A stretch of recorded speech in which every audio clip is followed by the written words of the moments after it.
The questions will be addressed at the end of the presentation, but feel free to enter the questions as we move along.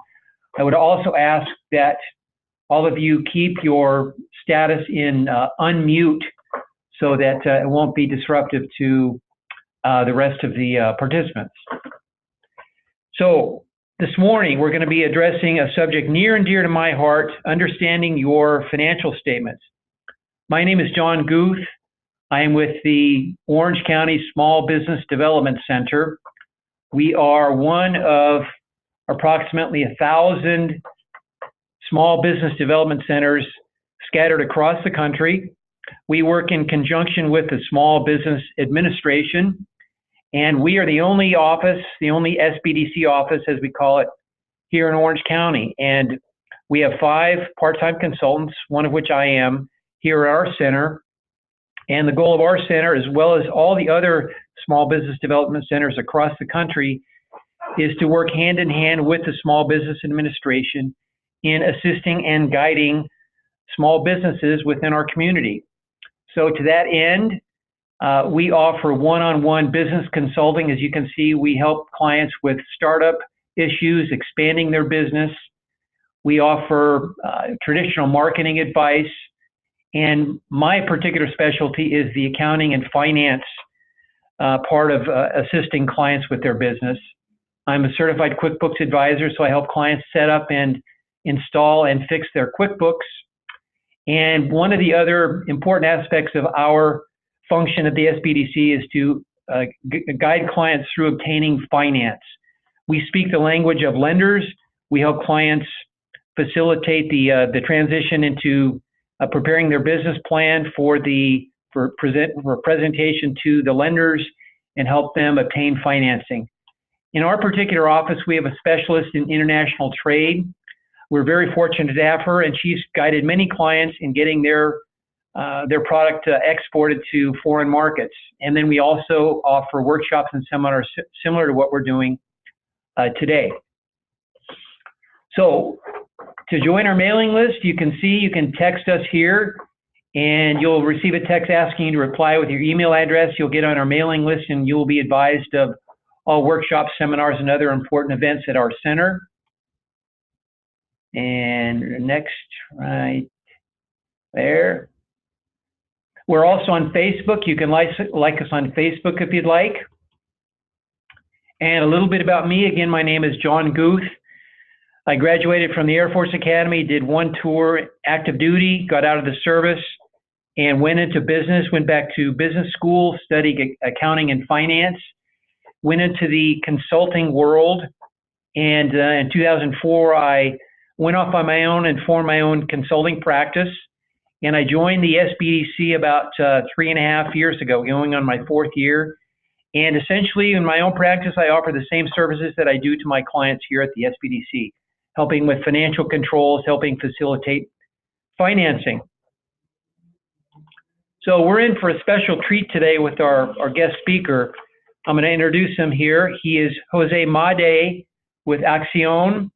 Jose is the lending, customer service, and internet team manager for Accion, and he both manages the intake team, which does the pre-screening for clients, as well as managing the team of loan consultants that lend to most states across the United States. Jose has a bachelor's degree cum laude from Baruch College with a concentration in entrepreneurship and small business management, and an MBA from Walden University, graduating summa cum laude. And Jose's MBA has a concentration in project management.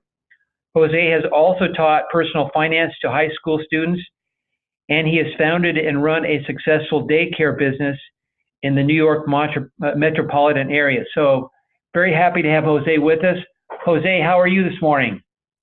I'm good, thank you.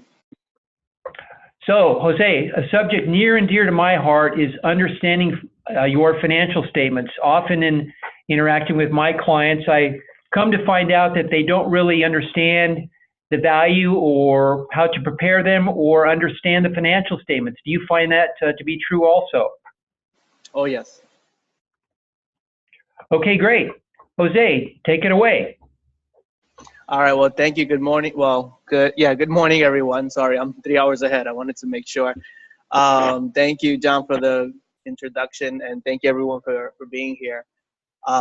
So, before I get into what financial statements are, the technical terms, I just kind of want to discuss. John touched upon it a bit. What um, what's the general definition of a financial statement? And I kind of broke it down here between formal and informal, and I'll explain a bit why. So an income statement, you may have heard of that, is typically considered a formal type of financial statement. That's also called a profit and loss statement. A balance sheet, and we'll get into these terms a bit further along. Cash flow statement, taxes, and bank statements. I put an asterisk here just because a lot of times in our lending world, these could be considered informal if it's not really complete or transparent. Okay, and informal, and when I break this down, by the way, I did this because this is what we often get in terms of financial, anything that has to do with financials. Sometimes we just get ledgers and invoices/receipts. And that makes it a little more difficult to assess whether or not there's coverage in a loan. And I'll get into that a bit more. And we'll be able to kind of talk about what the difference between accrual versus cash-based accounting is. Okay. So before we get into that, I want everyone to get an idea, hopefully, out of this presentation as to why it's important, who cares about the financial statements or who should care. So potential investors are likely to look at financial statements in a business. Someone who's purchasing a business, perhaps. Entities you do business with, and I'll get into this in a little bit more detail. Lenders for both personal and business loans. Accountants, and you should definitely care. Okay. So the typical reasons why people aren't transparent with their financial statements. I would put on top there fear of the unknown/confusing. I think a lot of people, they look at math and they kind of are a bit overwhelmed.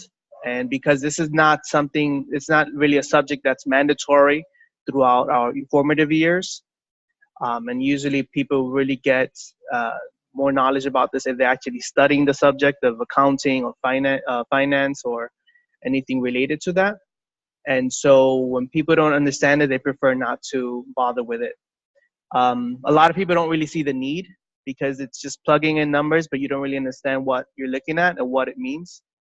No time, and we'll discuss a bit about that a little further. A lot of times people have a heavily cash-based business, so that makes it a little difficult to track, on a regular basis, plugging in numbers in financial statements. Also, fear of their subsidies or their kids' scholarships may be at risk, okay, because they feel like the more you report, the less likely or the more likely these type of subsidies or helps from the government might be at risk. And lastly, also people are just trying to avoid paying taxes, okay? Now let's talk a bit about the benefits of being transparent in statements. So we mentioned a little earlier, it's easier to get investors. So if you ever wanted to, have another company or a person invest in your business, they would want to see that the business is profitable. They would want to see what the growth trajectory has been throughout the years. They want to see that, they want to make sure they're investing in something that makes sense. So just like you would if you were to invest in the market or something, you would want to see what the growth pattern is.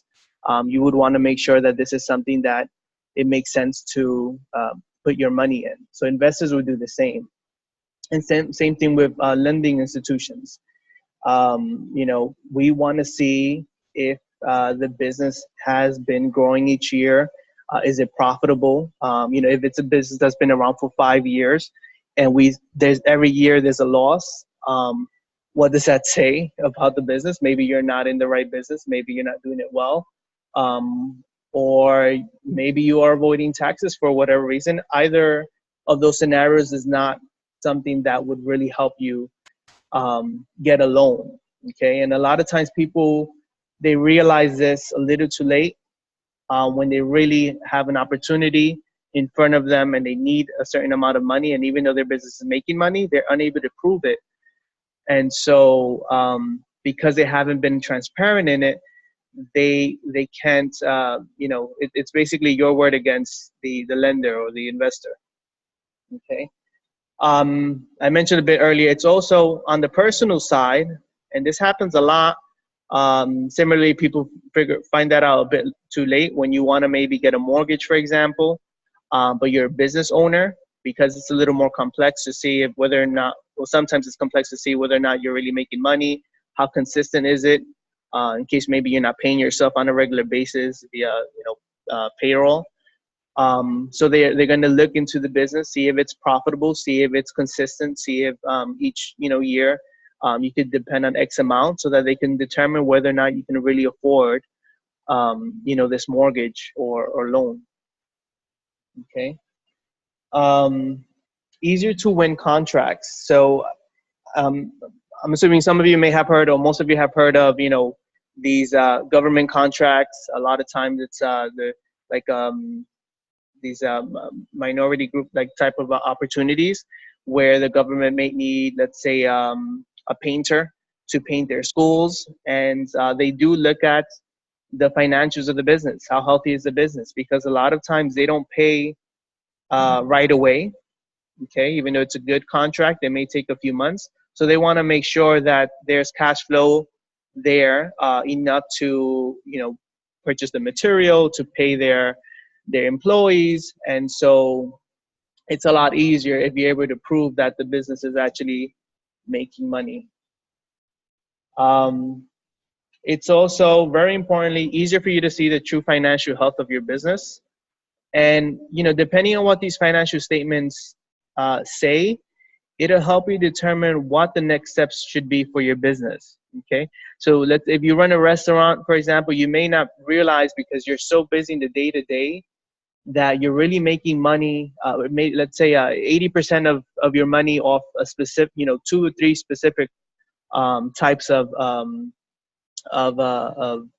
food items on your menu, and the other 20 you're actually losing money, but you don't realize this because you're not paying close attention to the financials. And these are the type of decisions that you can make, or that these financial statements can help you make and determine whether or not you're doing the right thing, or where you're losing and where you can modify your strategies. Okay. You also want to avoid potential legal issues. If you are evading taxes, or if maybe you're commingling, and that's a term used a lot of times, you're commingling your business and personal, so it's hard to determine what's business and what's personal. So even if you're under a corporation, you think your personal side is safe, but if you're ever into a legal situation, and it's and you start commingling your business and personal expenses and income, that can put at risk the protection that a corporation, for example, should have. So you definitely want to avoid any potential issues or penalties. Specifically, because I work for a lending institution, and this is where I have the most experience, I want to talk about transparency, especially in getting a loan. So as I mentioned before, it's really your word against the lender. And I say this because a lot of times we get applications where we ask for financial worksheet, and maybe they put their sales per month is 20,000. Everything's looking good based on what they wrote down. But then when we actually see their bank statements, for example, we only see $2,000 or something, and when we work off those numbers, sometimes there's no coverage. And so again, it's really your word against the lender. So we want to make sure we see what's going on.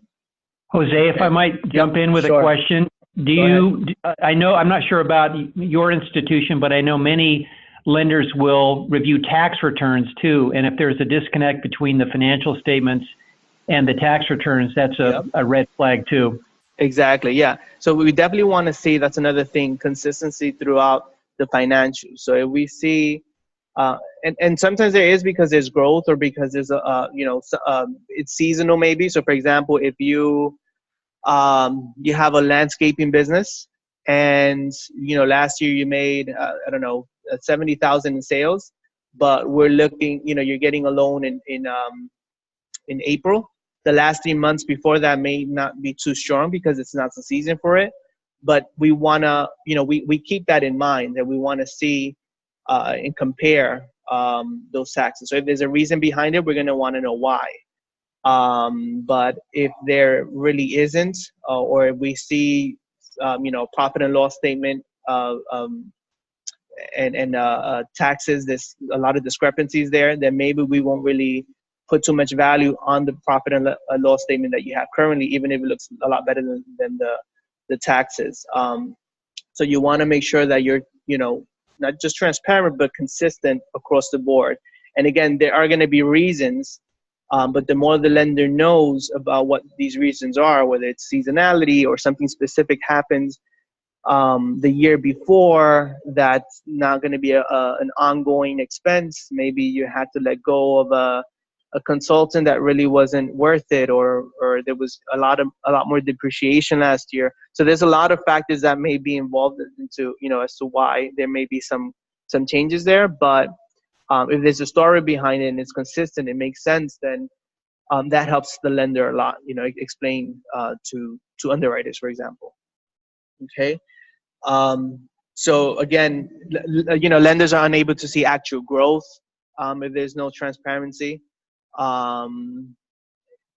Again, consistent losses can be auto disqualifiers or major limitation.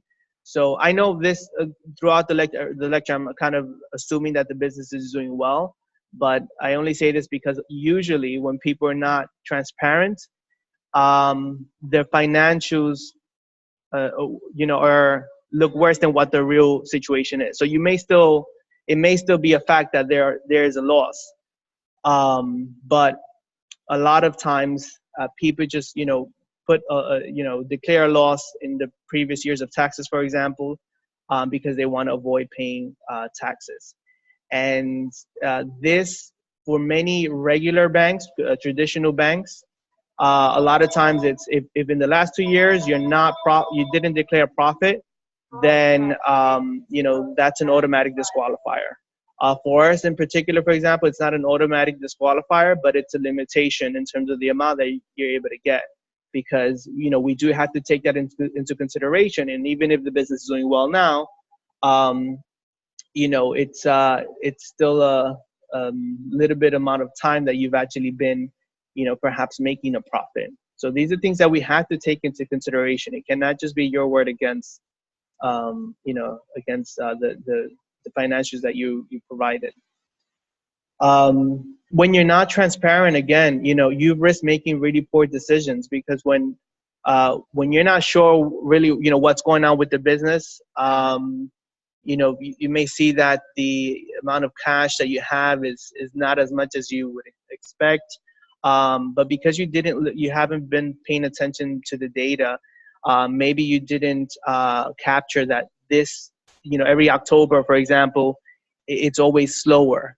And when the patterns, the ebbs and the flows, or what specific product sells more in certain seasons, or whatever the case may be, you don't make as wise decisions as you may have been able to if you really paid attention to the data. And when we see that, that's concerning for the lender, because we want to see that you have these statements, and when you're transparent, we understand that you understand the importance of it, and that just makes us feel a lot better, knowing that you're paying attention to what's going on in your business.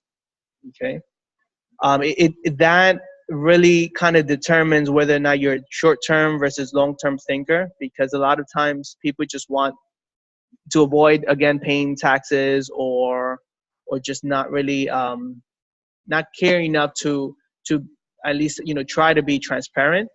Whereas a long-term sort of entrepreneur thinker, they really have you know, projected growth. They're able to see within the last 3 years I've been able to grow this, you know, this percent, or last year I didn't grow this percent, but this is what may have caused it.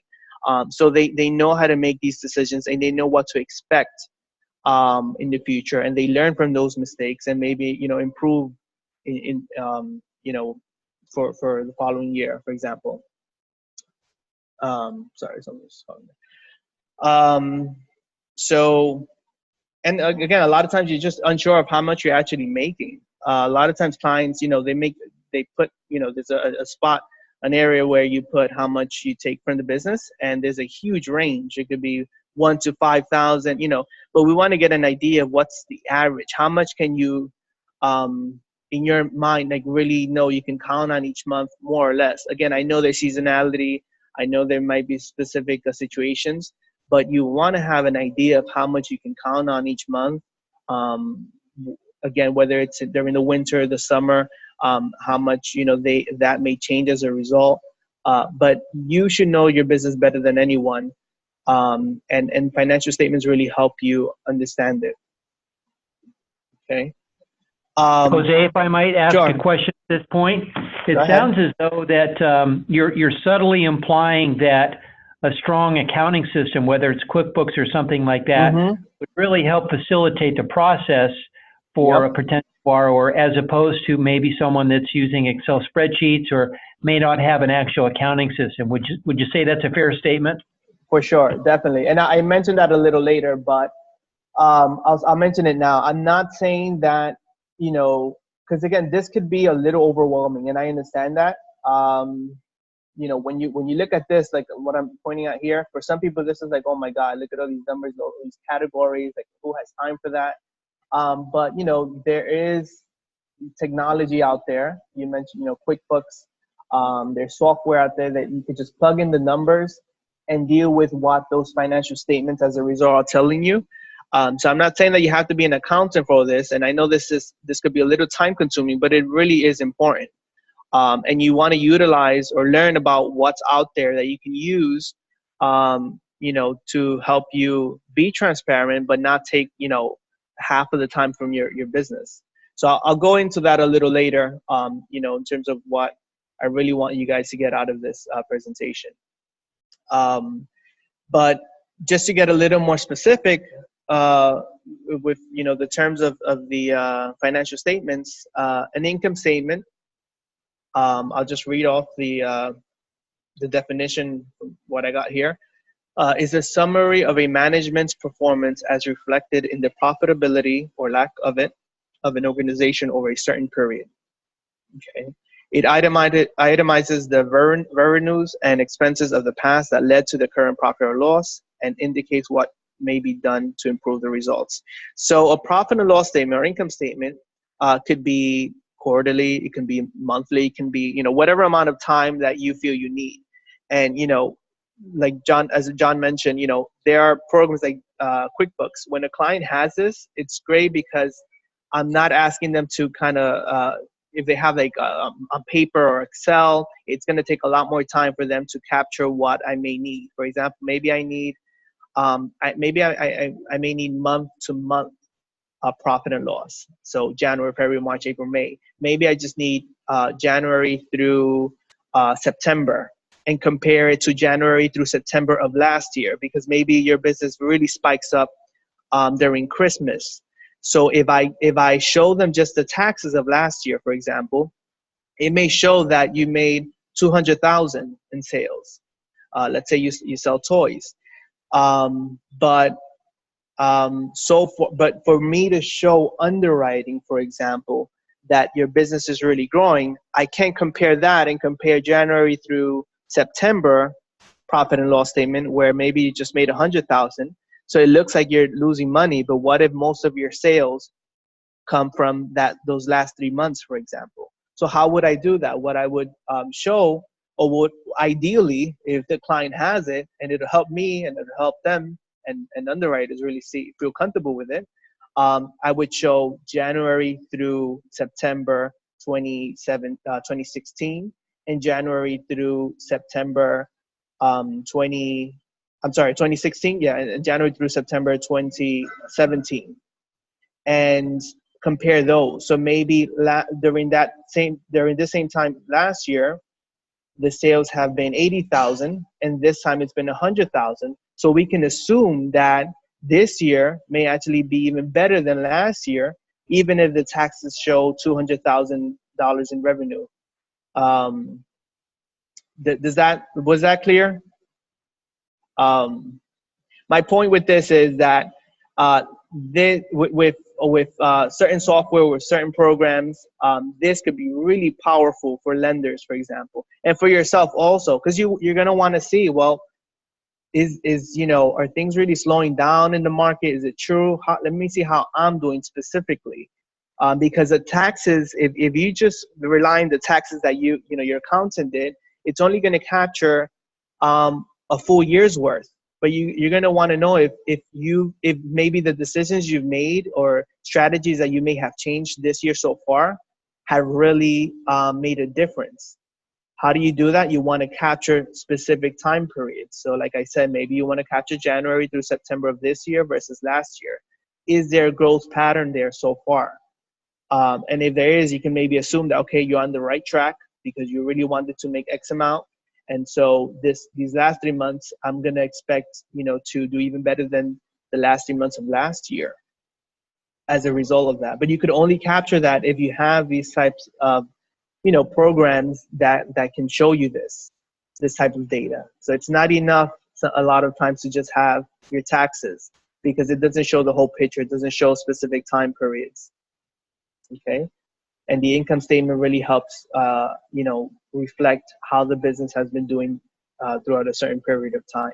So you'll see here, revenues minus expenses is your net income or loss. Okay, so if this was a loss, it would be in parentheses. So types of revenues could be, merchandise sales. So, and it could be, online sales, for example. In this case, it's a guitar shop. So, merchandise and music lesson income. And this also helps you, see, for example, I don't know, and a lot of times when you really get into this, you can be even more specific and see what the expenses of the music lesson income. So maybe you determine, sorry, can you go back there? There we go. Maybe you'll, by doing that, you'll realize that, the music lesson income is just too much work. It's time consuming. I have to pay this person too much, and it's just I'm not getting any profit from it. So either I change the strategy or eliminate that service altogether and just focus my time and energy and resources on the merchandise, because that's where I'm really making money. So these are the type of decisions you can make by really, itemizing expenses. And if you want to go further, again, itemizing the expenses for the specific types of revenues that you have. Okay. So types of expenses, cost of goods sold, depreciation. So these are also things that lenders look at, for example. Maybe last year there was a loss, but, and maybe, maybe for example, let's say this was a loss, but so much of it was depreciation. So that's not going to necessarily happen all the time. Maybe they had a good year, so they thought it was the best time to maybe expense the depreciation expense. How much of the expenses paid to themselves, so at least they were still paying themselves, even though there was a loss in their business. So, we know that their personal expenses and all that were covered comfortably by the business. Maybe there was a huge marketing campaign or something that, or repair expense because of a hurricane or something. And so these are things that will help us see what was going on and help you see, okay, my business didn't do that bad. It's just that this, that, and the other, or maybe it did. And how can I, lower the supplies expense? So what can I do about the rents? Maybe this place is just not, the right place for it. Can I move somewhere else? Would it affect my business? So these are the types of decisions that an income statement especially can help you, decide. A balance sheet, a condensed statement that shows the financial position of an entity on a specified day, usually the last day of the accounting period, among other items of information. A balance sheet states what assets the entity owns, how it paid for them, what it owes, its liabilities, and what is the amount left after satisfying the liabilities. Balance sheet data is based on a fundamental accounting equation. Liabilities plus owner's equity is the assets. So that should actually be assets, right? Minus liabilities, the owner's equity. I think that's correct there. So this again, this tells you how your business is at any given moment. So let's say in this case again it's December 2015. So it takes into consideration all the cash currently have on hand. So if you were to sell it, what's kind of left over. The cash, what's accounts receivable, what you're expected to get in the near future. Prepaid rent, because that's just something you just happen to pay. This is just an example. This can be very different for different types of businesses. Inventory. So if you were to sell all your inventory, how much do you expect it to cost, or how much did you pay for it? Any specific these are long-term assets. So any liabilities, anything that you are supposed to pay, whether it's short-term or long-term. Accounts payable, for example. So things that you have pending to pay. Okay. And that's what it gives you towards the end of this basic formula. Okay. Jose? Sure. Yeah, a participant has asked a question that I think is relevant at this point, so I'll read it to you now. And the question is, please give examples of depreciation expense. So I think it's relative to the income statement. Perhaps we can go back and look at that. Yeah, sure. So for example, the quickest thing, like vehicles, for example, each year, or as soon as you start, get it out of the lot that you purchased it on, it starts to lose value. And so depending on the mileage, depending on whatever factors may have to go into it. But each year, things like vehicle equipment loses value. Okay. So this is a number that's not, it's hardly ever, it's not really accurate, because you don't know exactly what you would get if you were to, sell it, or what's the real value of it. But I guess it's kind of like a guesstimate. But these are furniture, everything kind of loses value because it's not as new, because it's been used. And so this is something that has to be taken into consideration. Correct. And I think you're exactly right, Jose. And I think it's important for everyone to realize that it's not a cash outlay. It's not affecting the cash balance per se. It's really an accounting entry to allow for the loss of value of that particular asset. So while it's on this particular financial statement, it does not reflect an outflow of cash. Would you agree with that? Yep, that's correct. And it helps, especially when it's a legal, expense and stuff. It helps, not have to, because it's something that should be taken into consideration, but it also helps, the amount of taxes that you pay as a result of depreciation. But on the lender, standpoint, it's something that we do kind of look at, because we give some leeway there. For us anyway, it's typically not an expense when we do our analysis that we actually put down as a fixed expense, because we know it's not like you paid for that. We'll put down any maintenance as a result, of this, equipment that you had to repair something, because that was an actual expense. But the depreciation of it is, not something that you actually put down out of pocket. during that year or that time period. Okay. If it wasn't clear, just let that person ask more specific. So the cash flow statement, it's a little longer, but a summary of the actual or anticipated incomings and outgoings of cash in a firm over an accounting period, month, quarter, year.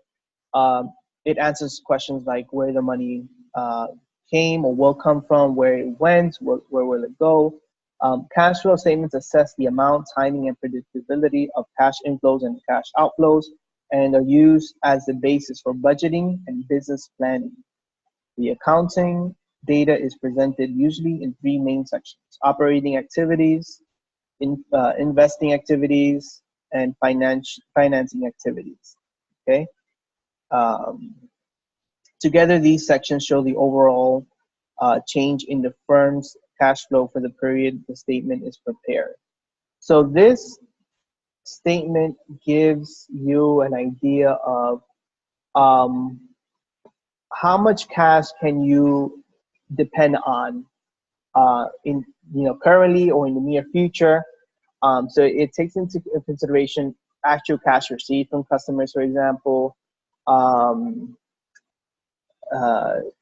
cash paid to employees. So actual expenses and revenues that the business has.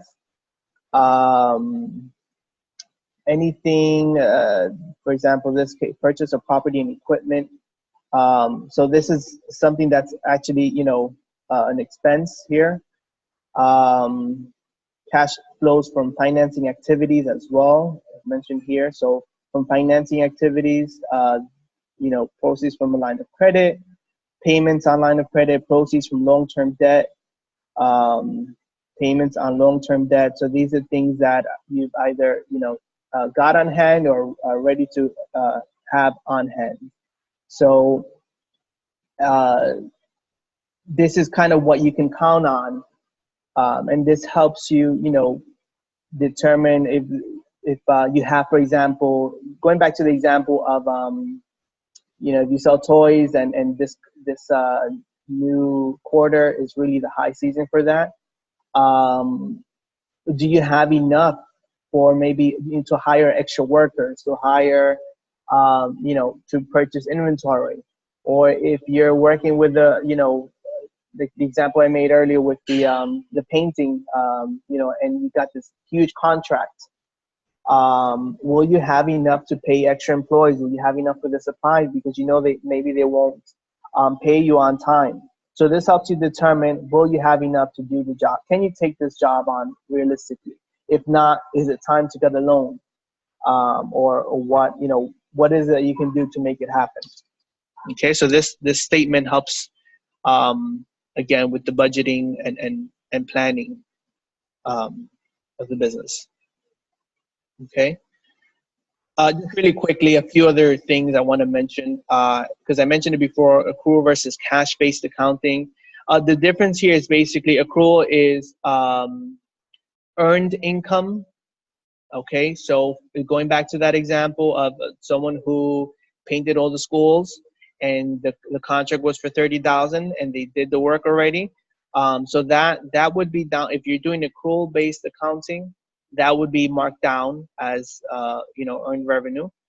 But if you're doing cash-based, you wait till you actually have the money and put that down.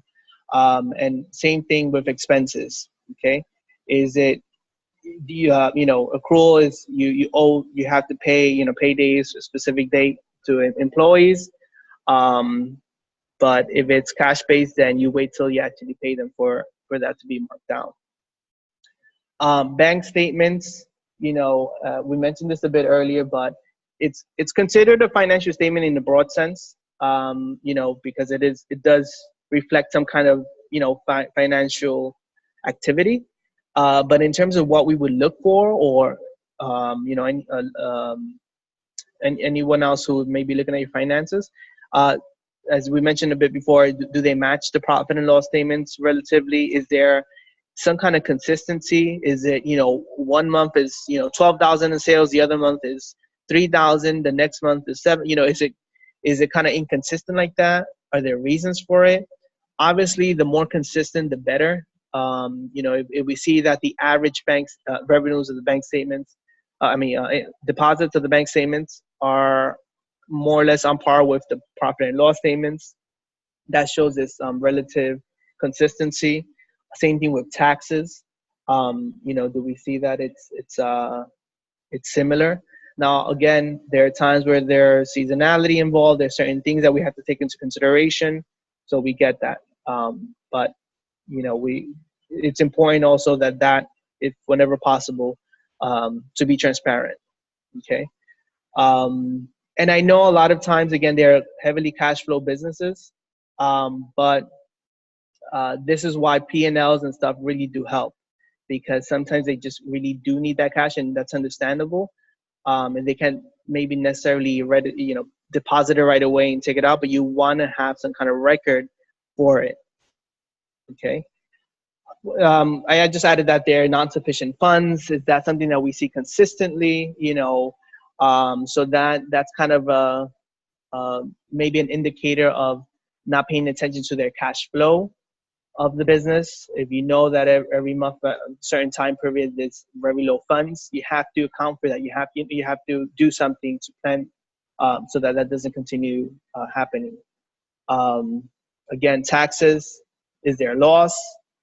But within that loss is how much of it is depreciation, how much is it compensation to officers, what's going on, what happened that year. So you want to ideally have an answer for it. Sometimes people just like, oh, the business was in that. If you could be more specific, it's really helpful. Major one-time expenses, as I mentioned earlier. I put this here, ledgers, invoices, receipts, because I mentioned it earlier, but also because a lot of times that's something that a lender has to work with, and it's just not the same, because there's a lot of things that, it helps in that, and this is for people who are maybe very cash-based and don't have any financial statements. First of all, again, it limits your ability to get higher funding, but also a lot of it is just because we don't have the full picture. So invoices determines, the revenues of the business, which we would have to add up, or ledgers, and receipts, maybe the expenses and stuff, but there's certain, it just doesn't always capture everything. And it's just not as comfortable to really look at and determine and make those type of decisions that those statements really help you reflect on it and make. Okay. Again, remember, in general, the higher the requested amount, the more formality and transparency is expected. So when it comes to you getting a loan, the more that you're asking for, the more formality and transparency is expected from you. Okay. Because it'll first of all limit the amount that you can borrow, because if there's loss, for example, then lender needs to make sure that let's see what you can do with this amount, because 50,000, we're not sure you really be able to turn a profit, because you haven't been able to do so as of yet. Maybe you are, but it'll be too much of a risk. So, and also again, because the more transparent and the more formal you are with business finances, the more comfortable a lender and underwriting will feel lending you X amount, because you've shown to understand how to manage what's coming in, what's coming out, and document that and make decisions based on that. That's huge. Okay. So what now? Just two quick things I want to mention, because I know this could be a bit overwhelming, but master your strengths, outsource your weakness, or do what you do best and outsource the rest. The reason I mentioned this is John mentioned it. There are software programs out there that you can just plug in numbers, because I know time is something that entrepreneurs often don't have. But you want to, learn about what's out there, be open to it, and see if that, if you can just plug in those numbers. But not just plug it in. You want to learn how to understand it. whether it's by reading books or, online, just learning a bit more from it so that you could understand how to make these decisions based on what the numbers are telling you. And that's why I put here, a good accountant is not one who helps you evade taxes. Because a lot of times, people are looking for an accountant that can help them, not have to pay taxes. But one that helps you avoid paying unnecessary ones, create wealth, and helps you understand the data. So what I mean by this is there are very smart ways, and I'm not an accountant, I'm not a professional in that area, but I know enough that there's a lot of smart ways for you to avoid having to pay taxes, but it's not something that will look bad when it comes to getting a loan. And it's actually something that will help you create wealth. So a lot of times, for example, entrepreneurs do not plan for the future in terms of retirement. For example, but there are ways, for example, there are, so for some people, Roth IRAs or specific retirement plans that are designed for business owners that you can benefit from. And so a lender, for example, would look at that and say, well, they're making X amount, but they're also contributing to a retirement plan. They're doing this, they're doing that. And these are things that will help you create wealth. So you're really maximizing the potential of your business, because everyone's in business to make money ultimately, right? But you also want to take care of yourself in the future. And because you're not a wage worker, from a company or something, some of these things are not taken out automatically, or it is not as easy to do so. But you want to learn about what's out there, and you want an accountant that is savvy on that and knows what can be expensed. If you work from home, you want to make sure that the part of your home that you work in is being expensed.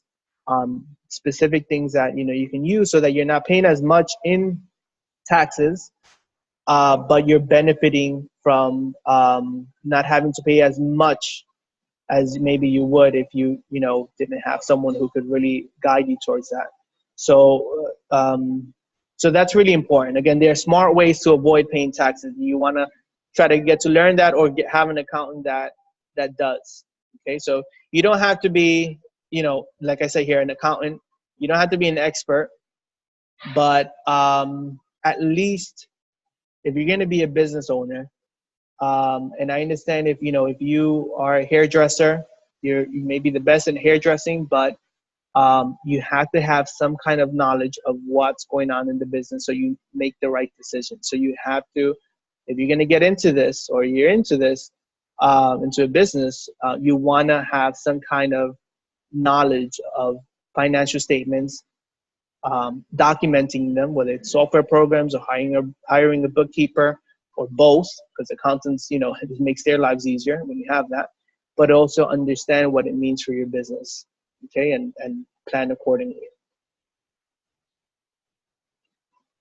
And that's all. Any questions?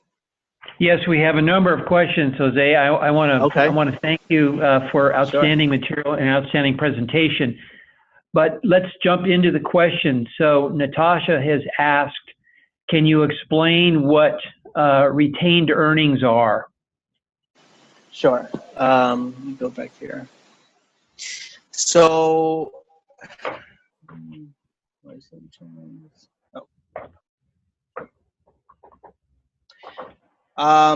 so this is a basic formula. And retained earnings, and correct me if I'm wrong, John, I apologize. I'm not an accountant, but so there's some certain terminology that I don't recall exactly, but it's basically what's left over from the previous year, what was retained. Is that correct, John?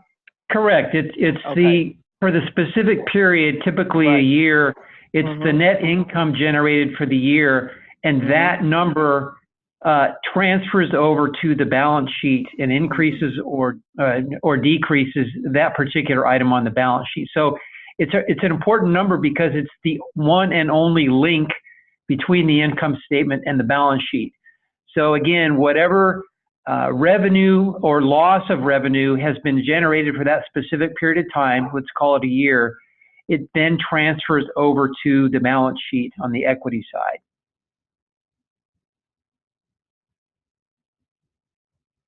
Would you agree? Do you follow along with that, Yeah. Jose? Okay, Yep. perfect. I hope that answers your question, Natasha. So let's continue on with the questions, Jose. Is there a financial statement that people should focus on the most? Or maybe there isn't, but is there one, Jose, that you believe is the most important? Not necessarily, because it depends what you're doing, in my opinion, who's looking at it, or what the purposes are. So for example, maybe someone who's looking to value your business, maybe a balance sheet might be more telling of what it's worth currently. Obviously, there are certain things like the brands, what's the value, and that's a little bit more ambiguous and stuff. But it tells you exactly, how much inventory you have on hand if you were to purchase it. What's any unearned revenue, etc. So, that may be something that's a little of more value. When it comes to planning, like I mentioned, will you have enough money for a specific project, the big project that you have coming up? So cash flow statement might be more telling, because an income statement doesn't, what's here doesn't mean that's what you have in your pocket at the moment. It's just kind of the income statement is telling you how the business has been doing, the health of it within a certain period of time, but it's not saying that this is how much you have. Because here, for example, it's taken into consideration depreciation, as we mentioned before, how much rent you pay throughout the whole time period. So that's not as telling as whether or not will you have enough money for, this project or that project. Right. I think another way to say what you're expressing, Jose, is that the cash generated for over a period of time includes items from both the income statement and the balance sheet. For example, if we spend money on a capital expenditure, that particular outflow of money is not reflected on the income statement, but rather it's on the balance sheet. So to really determine your cash position, you have to look at items from both the income statement and the balance sheet as reflected on the statement of cash flows. So this leads to our next question, Jose. Why the heck are these financial statements so difficult to understand? Why do we need to go to something like this confusing statement of cash flows or to the income statement and the balance sheet to find out how much cash the business is generating? Why are these things so hard to understand? Well, I think in general, math scares off a lot of people. And then when you see everything put together, you see these parentheses, you see, all these itemized things, and you're thinking, I just want to do hair. I'm a hairdresser, and that's what I want to focus on. Why should I even do any of this? So a lot of times it's because, you don't even see the need for it. And that's why I kind of focus more on why it's important and why you should focus on it and why it matters. Not just for accountants, not just for lenders, but also for yourself, and determining, are you optimizing your time and your business skills? Or there are areas you can improve? And really, the only real way I think you can see that is through these statements. And again, each one of them helps you, and they answer different questions. Like I mentioned, cash flow saying it answers the budgeting, immediate next steps. Do you have enough cash, really? Can you rely on it? Income statement really gives you an overview of your business. So they each tell you something different. Just focusing on one isn't really enough. So they help answer different questions. And again, it is overwhelming for a lot of people, but it is worth, if you're going to be in business, you can't just focus on the skill you have for, for what you're doing, but you want to make sure that you're making the best decisions possible. You're investing not just money, but time also on specific strategies or services. Like I mentioned here, that the whole music lesson thing. So if you start breaking, when you have these software programs where you could even separate them and see what the specific expenses are for the music lessons, the marketing for it, the payroll for it, etc. That'll help you determine if this is really making you money, you know? And if it's not, then maybe either change the model or the pricing. Maybe you're not charging enough, or, you know, or there's another way you can go about it. Or maybe you should eliminate that because you realize that this is where the money is really at. And that time and resources of that employee could be used to be doing this or that. And that'll maybe help me. And then you'll go next year and see, well, did that really happen? Did that work? Because then you're able to compare. So they answer different questions and help you decide, you know, what to do next or what not to do next. Okay, great. And I agree with everything you said, Jose. And I'd like to share a comment from a CPA from a conversation a couple of years ago. And he told me, he called it the accounting world's dirty little secret. And he said that the accounting world is not designed for or geared towards business owners understanding the financial statements. And he said that the accounting world is designed for them, the CPAs, to report to the IRS. So these statements, these financial reports are really useful to them and to the reporting world, that is to the IRS.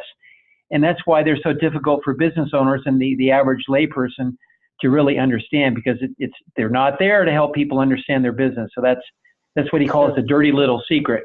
Yeah. Okay, so let's move. Pardon me, I'm sorry. Go ahead, Jose. No, I was just saying that it makes a lot of sense, and that's what, because they're getting paid to do it.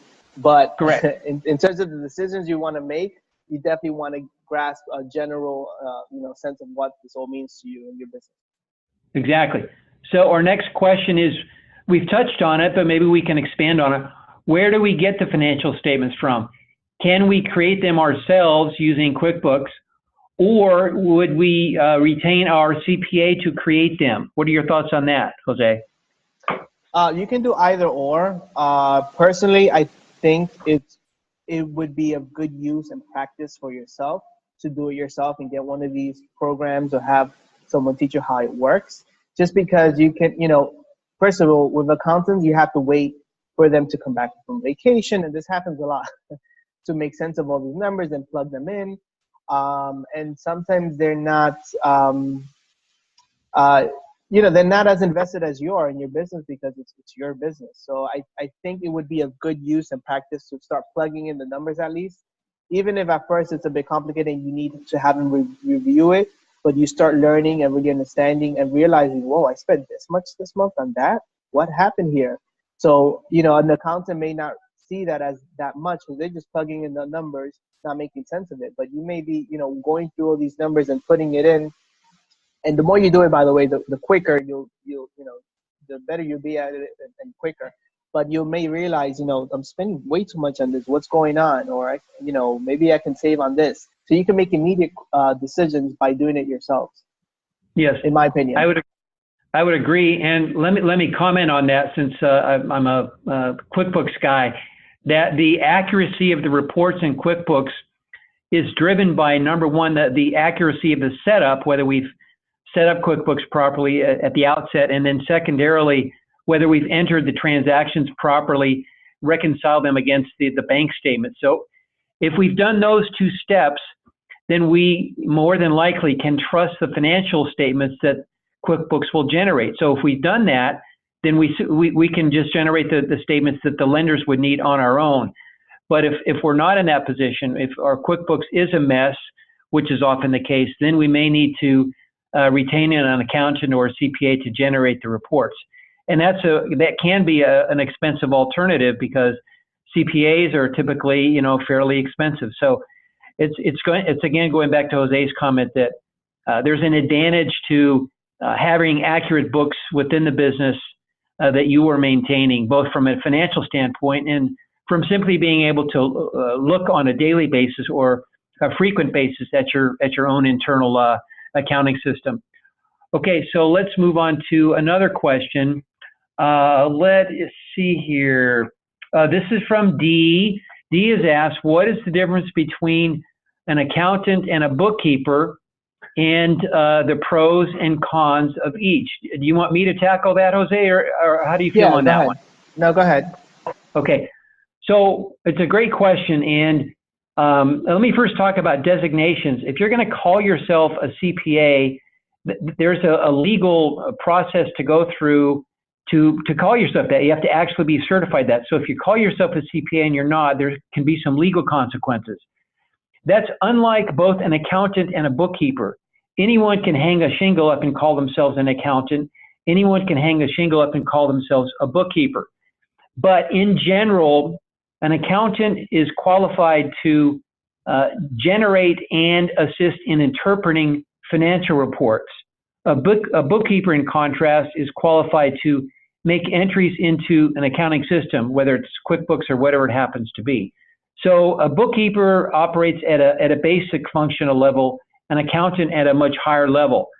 Whether the pros and cons of each, well, the advantages of the accountant, of course, are that they're more qualified, they have more education and more training, and the other side of that is that they're more expensive to retain. A bookkeeper is a less expensive alternative, but again, they're not as qualified to assist the business owner in interpreting the financial reports.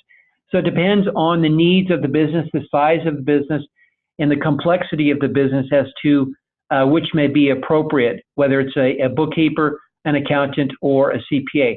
I would advise the business owner to retain an in-house bookkeeper if the finances warrant as such, so that the entries will be made properly, and then the books audited at least once, informally audited at least once a year by an accountant or a CPA to ensure the accuracy of the entries. Any other comments in that regard, Jose? No, 100% agree. I couldn't answer that any better. Okay, next question. It's asking, would you advise that we link all our bank accounts and credit card accounts to the company's QuickBooks? If yes, why? Okay, so I'll tackle this one too. And the answer is, it depends.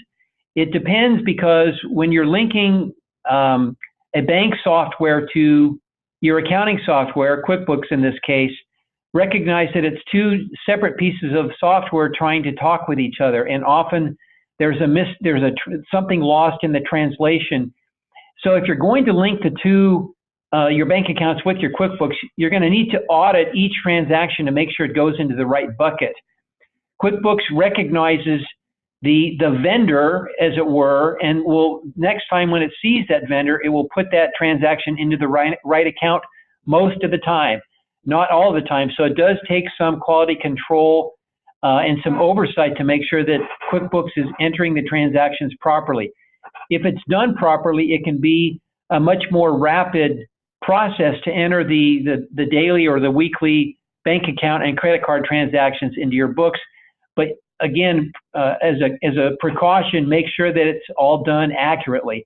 And also, I'll add further that it depends on whether you're using the online version of QuickBooks as opposed to the desktop version. The online version is a little more user-friendly when the bank sync, when the bank feed, as it's called, is linked up to QuickBooks as opposed to the desktop version. So all in all I can tell you is make sure that the transactions that are entered, whether it's manually or from your bank feed, number one, are in the proper account, and number two, that you reconcile your books every month to ensure that all the transactions are entered properly. Okay, let's see. Any other questions that we have here? Did we cover them all? Can you address this, Jose? One last question. Can you tell us a bit more about Accion and what particular niche you might serve and how you might best serve some of our listeners? Sure. So we are a nonprofit organization. We've been around for, I'd say, over 30 years. And we lend to small businesses across the U.S. in most states. In the states that we don't lend, it's usually because we have another Accion, but with different jurisdiction. But basically, the types of loan programs that we have is, and this may be very more, common here and with this group, but the only types of new businesses that we serve are if someone is looking to open up a home-based business, and by new I mean within the last 6 months or less, or brand new. but they have to have outside income. Okay. Minimum credit score 575. Within this last week, we've been getting trained on a new program that we have in our system, and now we can do soft pulls. So that's really big, and that basically means that we can make a decision as to whether or not it makes sense to, do a regular credit inquiry based on just a soft loan, which does not appear on your credit. In terms of, and by the way, that loan program, it's called a Sprout loan, and it's up to 10,000. Okay, for business that has been around for 6 months or more, whether it's storefront or home-based, technically we go up to 50,000. It really depends how long you've been in business and the financials and all that, obviously. But technically that's the max that we lend to. In some states we have an SBA program where we can lend between 50 and 250,000, but California, unfortunately, is not one of them at the moment. But in terms of the requirements, like I mentioned, 575 credit score is the very minimum that we can entertain. But I would advise that if you have time, to review your credit, make sure it's as strong as possible, make sure things are that, shouldn't be there are not there, resolve them, make sure they're removed from your credit. So try to get that as strong as possible to get, have the highest possibilities in getting financing. Our typical entrepreneur, it ranges from different types of businesses, mostly mom and pop shop type of businesses, hair salons, restaurants, a lot of home-based businesses are very common now, daycares, retail. So a lot of different types of businesses that we range from. We don't do anything that has to do with real estate or related to real estate or dependent on real estate, or firearms or multi-level marketing. But we pretty much do everything else outside of that. Okay, great, Jose. Thank you very much for that information. Unfortunately, our time is up. The hour has flown by. Jose, I want to thank you personally for presenting the information. Extremely valuable, extremely useful, and I look forward to working with you in subsequent workshops here.